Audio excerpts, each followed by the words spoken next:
અમદાવાદમાં નવરાત્રિના તહેવારને લઈને એએમસી આરોગ્ય વિભાગનું ચેકિંગ। શહેરમાં અલગ અલગ ટીમનું ફૂડ સ્ટોલ પર ચેકિંગ કરવામાં આવ્યું। ફૂડ સ્ટોલમાં વેચાતી ચીજ ખાવા યોગ્ય છે કે નહીં તેની તપાસ હાથ ધરાઈ।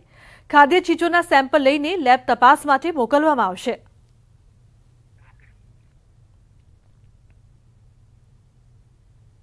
જેમાં જનરલી તેલ છે, તેલનો વારંવાર તળવામાં ઉપયોગ થતો હોય તો પેટના રોગો થતા હોય છે।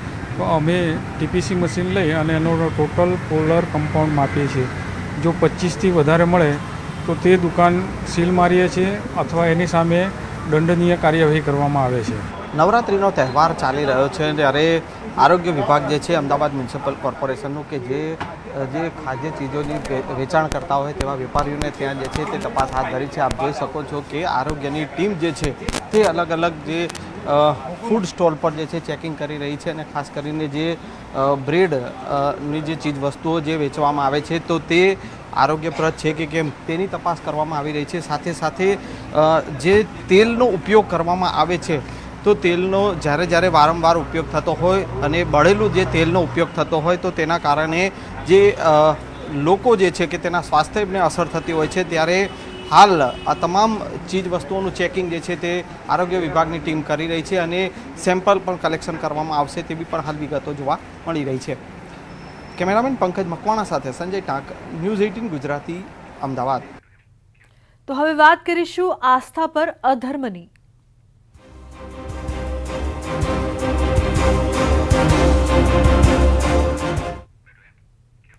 ખેડાના હાજરની શાળામાં તાજિયા રાસને લઈને ખુલાસો થયો। તાજિયા વિવાદ મામલે વિદ્યાર્થીઓનો ઘટસ્ફોટ। તાજિયા રમવાની ના પાડતા શિક્ષિકાઓએ ધમકી આપી હતી। તાજિયા ન રમો તો નાપાસ કરવાની ધમકી આપવામાં આવી। શાળાની શિક્ષિકાઓએ જ શરૂ કર્યા હતા તાજિયા, તેવો મોટો ખુલાસો થયો છે। કીધું તો અમને બી રમવાનું પણ અમે નહીં રમતા હતા। અચ્છા, અમે બીવડાવતા હતા કે પરીક્ષામાં નપાસ કરીશું તાજિયા। એવું? હા। અને આવું પહેલા બીજું કશું આવું કઈ રમાડતા હતા કેવું કરતા હતા સ્કૂલમાં? પહેલા નતા કરતા, આ ટીચરો નવા આવે ને અમને જ ચાલુ કર્યું છે। તે પછી ગરબા વગાડે એમાં ગીતમાં અમને કીધું કે તાજિયા રમો તો અમે ના પાડી અને પછી બીજા બધા તાજિયા અને ટીચરો બધા તાજિયા રમતા હતા અને આપણું ગીત વગાડ્યું ત્યારે તેમણે કીધું ગરબા ગાવાના, તે આપણા હિન્દુ ધર્મના લોકો ત્રીજે માળ જતા રહ્યા।